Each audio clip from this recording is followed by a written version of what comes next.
അപ്പോൾ ഇത് സെക്കൻഡ് ടൈമാണ് ലോക കാണാൻ വേണ്ടി ഞാനും നാരായണിയും കൂടെ പോകണം. ഇത്തവണ നാരായണിയുടെ ബെസ്റ്റ് ഫ്രണ്ടായ സേറേനെ കൂടെ കൂട്ടിയിട്ടുണ്ട്. സേറേനെ വീട്ടിൽ പോയി പിക്ക് ചെയ്തിട്ട് ഞങ്ങൾ നേരെ മോൾ ഓഫ് ട്രാവൻകൂറിലേക്ക് പോയി. എന്താ വെച്ചാൽ യൂട്യൂബിൽ ഇതിൻ്റെ നിരൂപണങ്ങളൊക്കെ കേട്ടപ്പോൾ ഞാൻ വിചാരിച്ചു ഞാൻ കണ്ട പേഴ്സ്പെക്റ്റീവ് അല്ല ഇതൊന്നുകൂടെ കണ്ട് മനസ്സിലാക്കണമെന്ന്. അങ്ങനെയാണ് പോയത്. അതുകൊണ്ട് തന്നെ സേറയും ഞാനും നാരായണിയും മാത്രമായിട്ടാണ് പോയത്. ഒരു ഡിസ്റ്റർബൻസ് ഉണ്ടാവരുതല്ലോ. അങ്ങനെ ഞങ്ങൾ നേരെ തിയേറ്ററിൻ്റെ ഉള്ളിലേക്ക് കയറിയിട്ടുണ്ടായിരുന്നു. ചെല്ലുമ്പോൾ സിനിമ സ്റ്റാർട്ട് ചെയ്യുന്നൊരു പേടിയുണ്ടായിരുന്നു. പക്ഷേ ഇല്ല, ഞങ്ങൾ കുറച്ച് നേരത്തെയാണ് എത്തിയത്. തിയേറ്ററിനകത്ത് ഭയങ്കര ഇരുട്ട് പോലെ എനിക്ക് ഫീൽ ചെയ്തു. ഫോട്ടോസൊന്നും എടുക്കാനൊരു ഇതുപോലെ, ബാക്കി തിയേറ്റർ പോലെ അല്ലാത്ത പോലെ തോന്നി. വേറെ മിസ്റ്റേക്കൊന്നും ഇല്ലായിരുന്നു.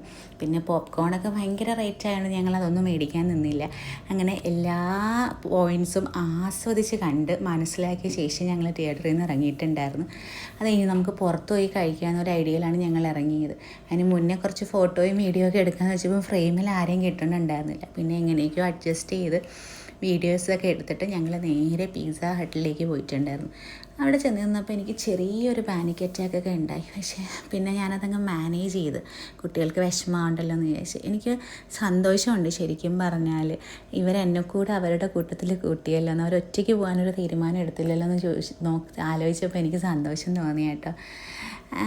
എൻ്റെ കുട്ടിക്കാലത്ത് ഞാനും ആഗ്രഹിച്ചിട്ടുണ്ട് എൻ്റെ അമ്മയോടെ ഒന്ന് ഔട്ടിങ്ങിന് പോകണമെന്നൊക്കെ. പക്ഷേ എന്തോ നടന്നിട്ടില്ല. ഞങ്ങൾ രണ്ട് വേവ് ലെങ്തായ ആൾക്കാരായുണ്ടാവാം. പക്ഷേ ഇതൊരു സെയിം വൈബിലെ ആൾക്കാർ പോലെ തോന്നി കേട്ടോ. എനിക്ക് മക്കളാണെങ്കിലും എൻ്റെ ഫ്രണ്ട്സ് മാതിരി ഫീൽ ചെയ്തിട്ടുണ്ടായിരുന്നു. നിങ്ങളുടെ മക്കളും ഇങ്ങനെയാണെങ്കിൽ കമൻറ്റ് ചെയ്യണം കേട്ടോ.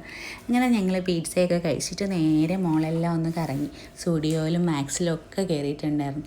ഒന്നും പർച്ചേസിനല്ല, വെറുതെ ഒന്ന് കയറി. അപ്പോഴേക്ക് സേറയുടെ പാരൻസ് ഇവിടെ ഒന്ന് പിക്ക് ചെയ്യാമെന്ന് പറഞ്ഞുകൊണ്ട് അവരെ വെയിറ്റ് ചെയ്ത് കുറച്ച് നേരം നിൽക്കേണ്ടി വന്നു. അപ്പോൾ കുറച്ച് പർച്ചേസും കൂടെ ഉണ്ടായിരുന്നു. അതും ചെയ്ത് നാരായണിയും ഞാനും സേറയും കൂടെ അവിടെയൊക്കെ കറങ്ങി കിടന്ന് ഫോട്ടോയൊക്കെ എടുത്തിട്ടുണ്ട്. അപ്പോൾ ലോക തിയേറ്ററിൽ പോയി കാണാത്തൊരു തിയേറ്ററിൽ പോയി തന്നെ കാണണം കേട്ടോ. നമുക്ക് സെക്കൻഡ് ടൈം കണ്ടിട്ട് മടുപ്പൊന്നും തോന്നിയില്ല. നല്ല സിനിമ തന്നെയാണ്.